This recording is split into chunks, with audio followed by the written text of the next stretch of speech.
Good morning, ladies and Ghibli. On behalf of Hype Zeppelins, it is my pleasure to welcome you aboard flight number Swerve with service to indoctrination and continuing service to lighthearted silliness. Federal regulations require that carry-on items are stowed prior to closing the 6 hydroscopic marsal veins. Your items may be placed in an overhead inerment or completely under the pillowcase in front of your fizz bin. Use caution when placing items in or unsquidging them from the overhead bouncy house. And do let us know if we may give you a nose boop.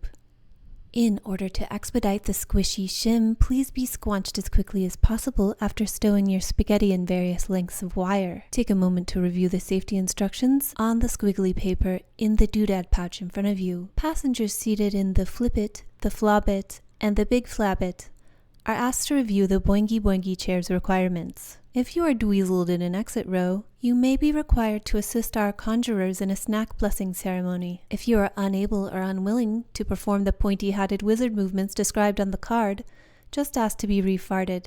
Thank you, sweetie. Monday is full of pretty good energy and feels quite effective. However, your actions are going to be reversed as Mercury is stationing retrograde.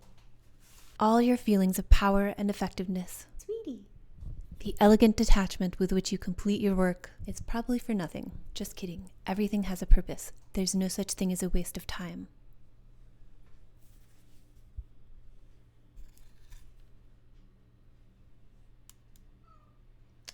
Sweetie. For more about this particular Mercury retrograde and to find out what it means for your sign, watch my forthcoming Mercury retrograde video, which will be out at some point, maybe. Monday night in North America ends with the moon trining Jupiter, so the day feels triumphant, if a little bit glitchy. If there are going to be errors, if your code is all buggy, at least it doesn't feel that annoying. Tuesday is nice and silly. Tuesday is funner and simpler as we come off the moon trining Jupiter in Gemini, ruled by Mercury retrograde. The moon in Libra begins to square Venus in Capricorn, so if Monday ended up being a day off, you might get a little gentle, possibly pleasurable, rude awakening. You still have to put your nose to the grindstone, even though there is no logic in this place. Luckily on Tuesday night, the sun is trining Mars. That means that Mars is about to station retrograde. Mars has been slowing down, so our drive, our energy levels might have felt low over the past few weeks, and they'll continue in that manner, either low and avoidant, or explosive and gloves off over the next few weeks. But Tuesday night, at least, we have a need to make double sure that we cross our I's and dot our T's in order to make effective use. Hey! Oh, my cat wants to help me with the weekly. Hey!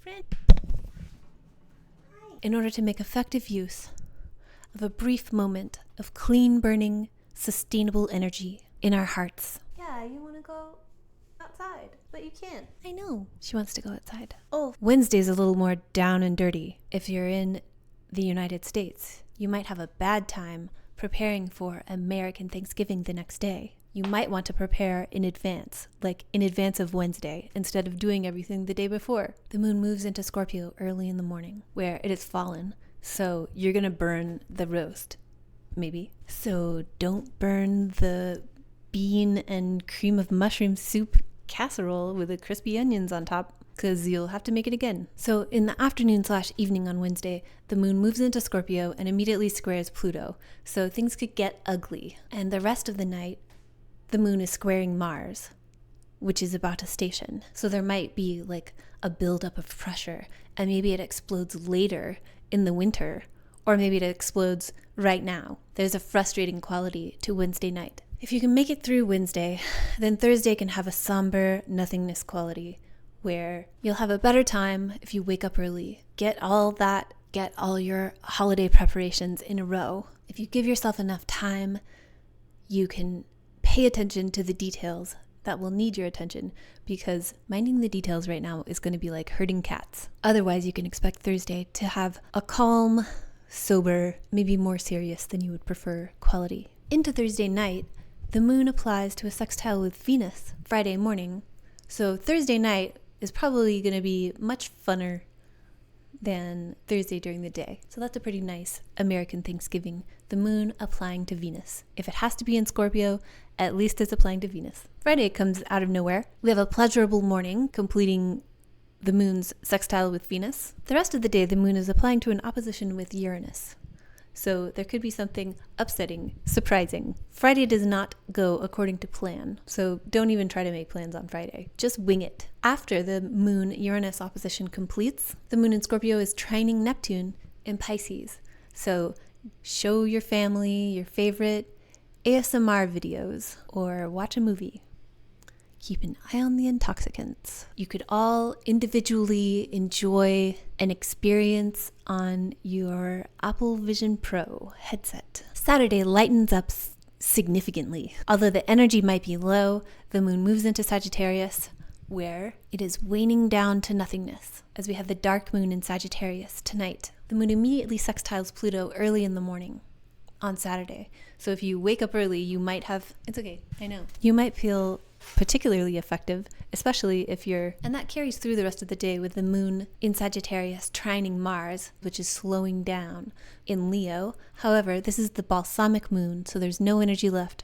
So if there's something slow that you need to complete, some sort of workload you need to sustain in order to finish, Saturday is a good day for that. So we're setting up a new lunar cycle that's roughly connected to the hilarity that's about to ensue with Mercury retrograde in Sagittarius, ruled by Jupiter in Gemini. This dark moon marks full expenditure of energy that culminated around the end of May, the full moon in Sagittarius on May 23rd, 2024. And this sets the stage, even though it's not going to go in the way you think it is, for a gradual build-up to June 11th, 2025. So what's going on in the Sagittarius part of your life? What is getting reworked over these next few weeks throughout this Mercury retrograde? This has something to say or plants a seed regarding the great change happening next spring and summer. This is like foreshadowing or the prequel. This is like the beginning of the movie, a short film. On Sunday, it's December, according to the slightly messed up calendar we use in the Western world. And if you're up late Saturday night, you might have a grinding heaviness about you, with the moon in Sagittarius squaring Saturn in Pisces. Sunday, we still have that heaviness early in the morning, but it lightens up significantly midday with the moon opposing Jupiter in Gemini. The moon proceeds the rest of the day to apply to a conjunction with Mercury in Sagittarius. So Sunday is going to be particularly silly and particularly glitchy. Remember, your Wi-Fi is a camera that can see through walls.